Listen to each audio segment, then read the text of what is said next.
दोस्तों टाइम था 2001 का, जब ग्रेग बीक्स सड़क पर आ चुका था क्योंकि वो काफी ज्यादा कंगाल हो चुका था। कुछ दिनों पहले इसके पास इसका अपना बेटा था, इसकी वाइफ थी, लेकिन बाद में इसकी वाइफ इसे छोड़कर चली गई और वो इसके बेटे ब्रैडन को भी अपने साथ लेकर चली गई। अब ये यूं ही काफी सालों से सड़कों पर धक्के खा रहा था और इसी तरह बेघर होकर अपना जीवन बिता रहा था। छोटा मोटा काम धंधा करके ये इतने पैसे कमा लिया करता था कि ये अपना पेट भर पाए, लेकिन अभी तक इसकी फैमिली इससे काफी ज्यादा दूर जा चुकी थी। ये बीच बीच में कभी कभार अपनी वाइफ के पास जा पहुंचता था अपने बेटे से मिलने के लिए और अपने बेटे के साथ मिलकर ये थोड़ा टाइम स्पेंड भी किया करता था। उसकी वाइफ को इस बात से कोई परेशानी नहीं थी कि ग्रेग उसके बेटे से मिलने के लिए आया है। उसे सिर्फ एक ही बात से परेशानी थी कि ग्रेग किसी भी व्यक्ति के ऊपर बड़ी ही जल्दी से भरोसा कर लेता है और यही कारण है कि आज वो रोड पर आ पहुंचा है। इसने यूं ही बेघर रहकर काफी सारा काम धंधा किया, जिसके बाद इसके पास थोड़े पैसे आ गए, लेकिन इसके जान पहचान वाले लोग जब पता चलता है उनको कि ग्रेग के पास थोड़े पैसे हो चुके हैं तो वो आ पहुंचते हैं उसके पास और थोड़ा टाइम बिताने लगते हैं। और जैसे ही उन लोगों की जरूरत ग्रेग से पूरी होती है तो वो भी अपने अपने रास्ते निकल जाते हैं। आज से लगभग 2 साल पहले ग्रेग के पास एक लड़की आई जहां इनकी मुलाकात सड़क पर ही हुई थी और बाद में ये आपस में मुलाकात करने लगते हैं। एक दूसरे के काफी ज्यादा ये नजदीक आ गए, थोड़ा ये ज्यादा ही टाइम एक दूसरे के साथ बिताने लगते हैं। लेकिन इसी बीच ग्रेग को पता चलता है कि जिस लड़की को वो डेट कर रहा है, जिसके साथ इतना सारा टाइम बिता रहा है, अब वो फाइनेंशियली काफी ज्यादा स्ट्रगल कर रही है। तो ग्रेग ने ये बात सोची कि यार मेरे होते हुए मेरे किसी दोस्त को प्रॉब्लम आए और उसकी मदद मैं ना करूं तो ये तो हो ही नहीं सकता। तो ग्रेग ने जितने भी पैसे बेघर होकर कमाए थे वो सारे के सारे इकट्ठा करके उस लड़की को दे दिया। वो लड़की इस बात को देखकर काफी ज्यादा खुश हुई कि यार मेरे बिल्कुल जो करीबी थे उन लोगों ने भी मेरी मदद नहीं की, लेकिन ग्रेग वो बंदा है जो कि ऐसे टाइम में भी मेरी मदद के लिए आगे आया। तो वो ग्रेग को थैंक यू बोलती है और वापस वहीं पर चली जाती है जहां पर उसे पैसों के लिए काफी ज्यादा किल्लत आई हुई थी और उसने जाकर वो पैसे वहां पर लगा दिए। लेकिन ग्रेग को कोई अंदाजा नहीं था कि यार जिस बंदी को उसने पैसे दिए थे वो जो कि उसके काफी ज्यादा नजदीक थी, जब से वो उसने पैसे दिए हैं उस लड़की को वो कहां पर चली गई। और ग्रेग अभी भी मासूमियत से उसकी राह देख रहा था, लेकिन उसे पता नहीं था कि जिस तरह से उसके जान पहचान वाले उसके पास आकर फ्रॉड कर जाते थे, बिल्कुल उसी तरह वो भी लड़की थी जो कि ग्रेग के पैसे लेकर अब रफू चक्कर हो चुकी है। लेकिन ग्रेग ने इस बारे में ज्यादा कुछ नहीं सोचा और उसने यही बात सोची कि यार जो मेरे जान पहचान वाले थे उन्होंने ही कभी मेरे को नहीं बख्शा, तो ये तो फिर भी मेरे लिए अननोन थी। चलो कोई बात नहीं, 1-1.5 महीने ये मेरे साथ रही और उसके बाद भले ही मुझे लूट कर चली गई हो और पैसे का क्या है वो तो फिर आ जाएगा। इन्हीं सब बातों को सोचते सोचते ग्रेग इस बारे में भी सोचता है कि वो इतनी ज्यादा मेहनत करेगा कि एक दिन उसके पास खुद का दोबारा से घर होगा, गाड़ी होगी, उसकी वाइफ होगी और उसका बेटा उसके साथ रह रहा होगा, जिसके बाद उसकी पूरी फैमिली बड़े ही हंसी खुशी उनके घर में रहा करेगी। लेकिन ग्रेग का ये सपना बिल्कुल एक सपने की तरह ही रह गया जब 27 अक्टूबर 2001 को 2 बंदों का पुलिस के पास कॉल आता है और उन्होंने कहा कि उन लोगों ने कोप पार्क में एक संदिग्ध चीज को देखा है और पुलिस को जल्द से जल्द वहां पर आ जाना चाहिए और इस चीज को अपने अंडर में ले लेना चाहिए। पुलिस ने ये बात सुनते ही वहां पर अपना एक डिटेक्टिव भेज भी दिया और जब डिटेक्टिव वहां पर उस पार्क में पहुंचता है, उस पार्क की एंट्री लेकर उस पार्क के थोड़ा अंदर जाता है, तो उसने पाया कि पार्क में ही मौजूद एक बेंच पर एक कंबल जैसी कोई चीज पड़ी हुई है। उसको कोई अंदाजा नहीं था कि ये क्या चीज हो सकती है। वो धीरे धीरे कर उसके पास जाता है और जैसे ही पास जाकर उसने ध्यान से देखा तो उसने पाया कि इसके अंदर तो एक आदमी है और इस चीज को देखकर उसने अपनी बैकअप टीम के पास कॉल कर दिया। उसकी बैकअप टीम भी आती है, पूरे फोरेंसिक टीम भी उनके साथ जब आ जाती है और उन लोगों ने जब उस बॉडी को चेक करना चाहा तो उन्हें पता चलता है कि इस बॉडी का जो सीधा हाथ है वो बड़े ही बुरे तरीके से टूटा हुआ है। जब उन लोगों ने उस कपड़े को थोड़ा और अच्छे से हटाया तो उन लोगों को मिला कि इसकी टांग भी काफी बुरे तरीके से टूट चुकी है और एक जगह से नहीं, एक टांग तो उसकी 2 जगह से फ्रैक्चर हो चुकी है। दूसरी टांग पर जब उनकी नजर गई तो उन लोगों ने पाया कि इसके ऊपर तो इतने बुरे तरीके से चोट लगी हुई है कि ये टांग इसके शरीर से अलग होने ही वाली है। पुलिस का अंदाजा था कि हो सकता है पहले काफी सारे लोगों ने इसको मिलकर पीटा हो और उसके बाद जब इसकी सारी की सारी हड्डियां टूट चुकी थी उसके बाद इसे गोली मार दी हो। तो पूरा जब उसका इन्वेस्टिगेशन की गई तो पुलिस को ऐसी कोई भी चीज नहीं मिली कि इसे गोली मारी गई है, चाकू मारा गया है। वैसे चाकू की बजाय उसके पेट में काफी सारे कांच और लोहा उसके शरीर में घुसने के काफी सारे निशान मौजूद थे। पुलिस को यहाँ पर ज्यादा इतना ब्लड इस बॉडी से बहा हुआ नहीं मिला, जिसके बाद उन लोगों ने यही अंदाजा लगाया कि जरूर इस व्यक्ति को कहीं और मारा गया होगा और उसके बाद इसे वहां से उठाकर इस कंबल में लपेटकर यहाँ पर डाल दिया गया होगा। वहां पर एक सीसीटीवी कैमरा भी मौजूद था, लेकिन उस कैमरे से भी कोई भी ऐसा एविडेंस नहीं मिला जिससे पुलिस ये बात कह सके कि यहाँ पर ये हादसा इस टाइम हुआ था और इसे करने वाला कौन था। पुलिस ने वहां पर मौजूद सारे एविडेंस को उठा लिया, लेकिन कोई भी खास सबूत उन लोगों के हाथ नहीं लगा कि आखिरकार हम लोग इन्वेस्टिगेशन करें तो किसके ऊपर करें, और ना ही कोई डीएनए वगैरह ऐसी चीज इस बॉडी से उन्हें मिली जिससे वो अंदाजा लगा सके कि आखिरकार इसके साथ ये सब किसने किया होगा। और यूं ही चलते चलते लगभग कुछ एक दिन बाद ही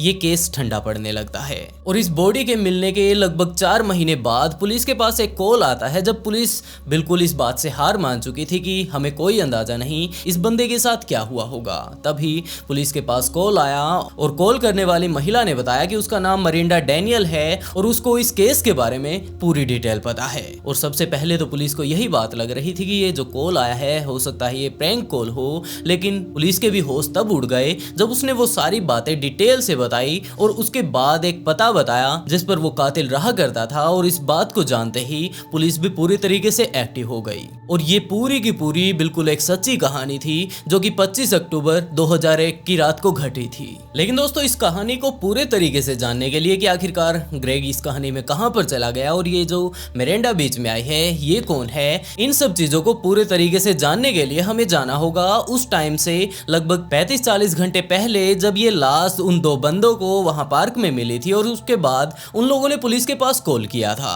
तो दोस्तों ये घटना है 23 अक्टूबर की, जब 25 साल की सांटे मैलार्ड एक नर्सिंग असिस्टेंट थी जो कि बचपन से ही अपनी जिंदगी में काफी अच्छे से पढ़ाई करती आई थी। उसके माता पिता ने उसे एक ही बात सिखाई थी कि बेटा चाहे तुम पढ़ाई करती हो या फिर अगर तुम जॉब लग जाती हो तो अपने काम को पूरा डेडिकेशन के साथ करना। और इसी तरह पूरी लगन के साथ जब उसने पढ़ाई की तो वो नर्सिंग असिस्टेंट लग भी जाती है। अब असिस्टेंट लगी है तो वो अपने घर वालों से थोड़ी दूर आ गई और शहर में आकर अपना काम करने लगती है। और यूं ही काम करते टाइम इसकी मुलाकात यहाँ पर तितली सी राइस से हुई थी। अब ये काफी दिनों बाद अपने घर वालों से दूर आई थी और यहाँ पर आकर सारी की सारी चीजें उसे काफी ज्यादा अजीब लग रही थी, नई नई लग रही थी। तो वो ज्यादा से ज्यादा टाइम बाहर रहकर गुजारना चाहती थी और नई चीजों को देखना चाहती थी, सारी चीजों के बारे में जानना चाहती थी। तो वो बाहर निकलने में बिल्कुल भी नहीं कतराती थी। वो अपनी दोस्त से एक ही बात बोलती कि क्या बाहर चलोगे, या फिर उसकी दोस्त पूछती कि क्या तुम घूमने के लिए चलोगे, पार्टी के लिए चलोगे, तो वो हमेशा तैयार ही रहा करती थी क्योंकि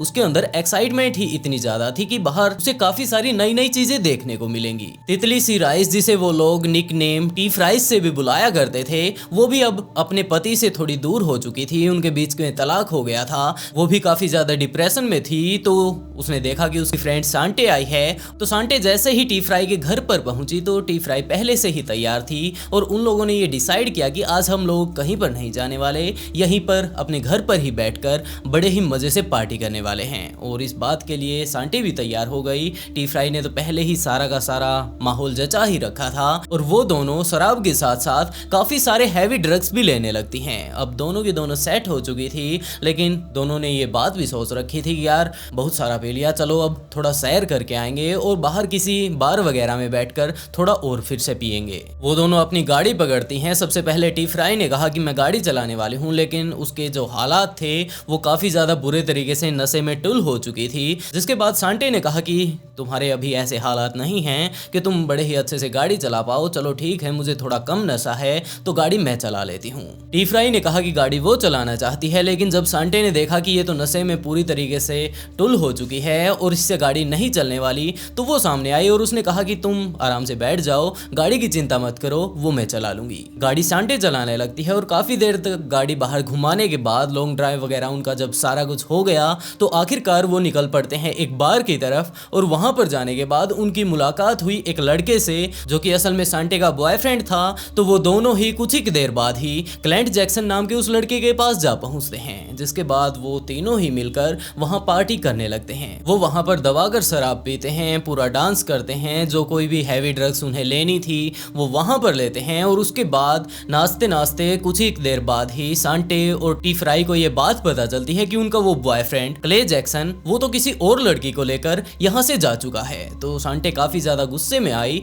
लेकिन वो कर भी क्या सकती थी, जिसके बाद अभी भी वो काफी ज्यादा हैंगओवर में थी। तो उसने टी फ्राई से ये बात कही कि चलो वापस घर पर चलते हैं, अपने अपार्टमेंट में चलकर सोते हैं, और वैसे भी अपना जो तीसरा बंदा था वो तो पहले ही किसी के साथ सेट होकर यहाँ से जा चुका है। और यही बात सोचकर वो दोनों वहां से निकल पड़ते हैं। वो दोनों क्लब से बाहर आती हैं और उसके बाद सांटे फिर से टी फ्राई को कहती है कि तुम यार पहले ही काफी ज्यादा सेट हो, चलो अब की बार फिर से गाड़ी मैं ही चला लेती हूँ। तो टी फ्राई और सांटे दोनों ही निकल पड़ते हैं उस बार से, जिसके बाद वो दोनों ड्राइव करते करते आ पहुंचते हैं टी फ्राई के घर पर। टी फ्राई ने ये बात देखी कि अब ये नशे में काफी ज्यादा टुल हो चुकी है, तो ये गाड़ी नहीं चला पाएगी। जिसके बाद उसने कहा कि यार मुझे नहीं लगता कि तुमसे गाड़ी चल पाएगी, अगर तुम बोलो तो मैं तुम्हें छोड़ आती हूँ। लेकिन टी फ्राई गाड़ी से नीचे उतरती है और इसी तरह जिग जैग चलते हुए सांटे से बोलती है कि देखो मैं बिल्कुल सीधी तो चल रही हूँ, तुम्हें लगता है कि मैं गाड़ी नहीं चला पाऊंगी, गाड़ी तो मैं इससे भी ज्यादा सीधी चला सकती हूँ। और सांटे को उसने भरोसा दिलवाया कि वो बिल्कुल आराम से अपने घर पर पहुंच जाएगी, तुम्हें दिक्कत लेने की कोई भी जरूरत नहीं। और वो यही बात बोलकर वहां से निकल पड़ती है। टी फ्राई भी यही बात सोचती है कि सांटे बड़े ही आराम से चली जाएगी। इस बात को सोचकर वो वापस अपने अपार्टमेंट में आकर बेड पर सो जाती है। लेकिन लगभग 1 घंटे बाद ही, लगभग 3:30 का टाइम हुआ होगा, उस टाइम टी फ्राई के पास सांटे का कॉल आता है और वो काफी ज्यादा घबराई हुई थी, उसे कुछ भी समझ नहीं आ रहा था। वो लगातार एक ही बात बोल रही थी कि मुझसे काफी बड़ी गड़बड़ हो गई और क्या तुम जल्द से जल्द मेरे पास आ पाओगी। टी फ्राई बार बार पूछती है कि आखिरकार तुम्हें प्रॉब्लम क्या है, क्या तुम बिल्कुल सेफ हो, क्या कोई चोरी करने के लिए आया है, या फिर तुम्हारी जान को किसी से खतरा है। ये सारी बातें टी फ्राई लगातार सांटे से पूछ रही थी। लेकिन सांटे दूसरी तरफ से एक ही बात बोल रही थी कि प्लीज जल्द से जल्द मेरे घर पर आ जाओ, मैं काफी ज्यादा घबराई हुई हूँ क्योंकि मुझसे काम ही कुछ ऐसा हो गया। टी फ्राई को कोई अंदाजा नहीं था कि आखिरकार वो बंदी जो कि बिल्कुल जिगजैग चल के ये बात बोल रही थी कि मैं घर पर पहुंच जाऊंगी, आखिरकार उसने ऐसा क्या कांड रच दिया। जिसके बाद टी फ्राई जा पहुंचती है सांटे के घर पर, और वहां पर जाने के बाद जो उसने कांड रच रखा था उसे देखकर उसकी भी आंखें फटी की फटी रह गई। और वो हादसा ये था कि टी फ्राई जब सांटे के पास से वापस आ रही थी, बड़े ही तेजी से वो गाड़ी चला रही थी, और गाड़ी चलाते चलाते उसने इस बात पर ध्यान नहीं दिया कि एक बंदा रोड क्रॉस कर रहा है रात के टाइम, जब उसकी गाड़ी वहां से गुजर रही थी। और टी फ्राई पहले ही काफी ज्यादा नशे में थी, तो उसने वो गाड़ी उस बंदे के ऊपर ही चढ़ा दी, और वो बंदा उस गाड़ी के नीचे नहीं जबकि टी फ्राई की गाड़ी के ऊपर आ पड़ा। गाड़ी के बहुत सारे हिस्से ऐसे मौजूद थे जो कि लोहे के थे, और उस एक्सीडेंट के बाद वो टूटकर उस बंदे को लग जाते हैं। और ये बंदा कोई और नहीं जबकि ग्रेग ही था, वही ग्रेग जो कि होमलेस रहकर लोगों की मदद किया करता था, जिसे एक लड़की ने धोखा दे दिया था, और अब उसकी वाइफ अपने बेटे को लेकर उससे काफी ज्यादा दूर जा चुकी थी। और जो सबसे ज्यादा चौंकाने वाली बात थी वो ये थी कि जैसे ही वो उस गाड़ी पर लगता है, उस शीशे में जाकर फंस जाता है, तो उसकी तुरंत मौत नहीं हो गई, जबकि वो उस टाइम गाड़ी में उसमें फंसा हुआ उसके शीशे में इस बात के लिए चिल्ला रहा था कि काश कोई उसकी मदद कर दे, और वो लगातार मदद के लिए टी फ्राई को बोल रहा था। लेकिन टी फ्राई ये बात देखकर कि मैं पहले ही नशे में हूँ, एक बंदा मैंने ठोक दिया है जो कि मेरी गाड़ी में आ घुसा है, अब इसको काफी सारी चोटें आई है, गाड़ी के काफी सारे हिस्से ऐसे मौजूद हैं जो कि इसके पेट में चल चुके हैं, इसके पैरों में चल चुके हैं, और इसकी हालत काफी ज्यादा बुरी है। तो उसने ये बात सोची कि हो ना हो ये अब पुलिस केस होगा, जिसे देखकर वो कुछ ज्यादा समझ नहीं पाई, और वो अपनी गाड़ी लेकर सीधा अपने घर पर आ पहुंचती है, जहां से सांटे ने उस आदमी को उड़ाया था। उड़ाया तो क्या था, अपनी गाड़ी में फंसा लिया था। वहीं से अगर वो चाहती तो उसकी मदद करके उसे हॉस्पिटल पहुंचा सकती थी, क्योंकि जहां पर अब सांटे ने उस आदमी को टक्कर मारी है, उस जगह से जस्ट आधा किलोमीटर दूर ही सांटे का भाई मौजूद था। दरअसल उसका भाई एक फायर फाइटर था, जहां पर वो फायर स्टेशन था, वो जगह उस जगह से सिर्फ और सिर्फ आधा किलोमीटर दूर पर थी। लेकिन सांटे वहां पर नहीं जाती, जबकि काफी ज्यादा घबराई हुई वो अपने घर की तरफ जाने लगती है, क्योंकि ये बंदा बुरे तरीके से, इसके अंदर काफी सारा कांच चला हुआ है, इसके काफी सारी हड्डियां टूट चुकी हैं, और ये बड़े ही बुरे तरीके से चिल्ला रहा था। सांटे अब घबराती घबराती ये सोच रही थी कि अगर किसी व्यक्ति ने अगर उसे देख लिया तो ये बात बोलेंगे कि इसने नशे नशे में इस आदमी को उड़ा दिया है, और इसे तो सख्त से सख्त सजा मिलनी चाहिए। तो उसे ये बात नहीं पता थी कि ये घर पर जाने के बाद ये बंदा अपनी जान गंवा सकता है, और उसके बाद इसे और भी कड़ी सजा मिलेगी, जिसके तौर पर वो घर की तरफ अपनी गाड़ी भगाने लगती है। और जब वो अपने घर की तरफ गाड़ी लेकर जा रही थी थी उस टाइम बीच में काफी सारे ऐसे कॉल बूथ आते हैं जो कि इमरजेंसी के लिए लगाए जाते हैं। वहां पर सिर्फ और सिर्फ उठाकर फोन पर यह बात बतानी होती है कि हमारे यहाँ पर इमरजेंसी है, जिसके लिए ना तो उसमें कोई पैसा डालना होता और वहां से सीधा का सीधा आप पुलिस स्टेशन कॉल कर सकते हैं, जिसके बाद पुलिस वहां पर आएगी और पूरा एम्बुलेंस वगैरह आप जिस भी तरह की इमरजेंसी उनको बताएंगे उसी तरह की सुविधा का वो लोग आपके लिए जुगाड़ करके भी लाएंगे। लेकिन सांटे तो घबरा चुकी थी, जिसके बाद सांटे ने अपनी गाड़ी को सिर्फ भगाना शुरू किया और ले जाकर अपने घर में मौजूद गैराज में उसे खड़ा कर दिया। अभी भी वो बंदा गैराज में जब उस गाड़ी को खड़ा किया गया था चिल्ला रहा था कि कोई प्लीज मेरी मदद कर दो, नहीं तो मैं इसी तरह अपनी जान गंवा दूंगा। लेकिन सांटे अब नशे में तो थी ही, तो वो सही डिसीजन नहीं ले पाई, जिसके बाद उसने अपना गैराज इसी तरह बंद कर दिया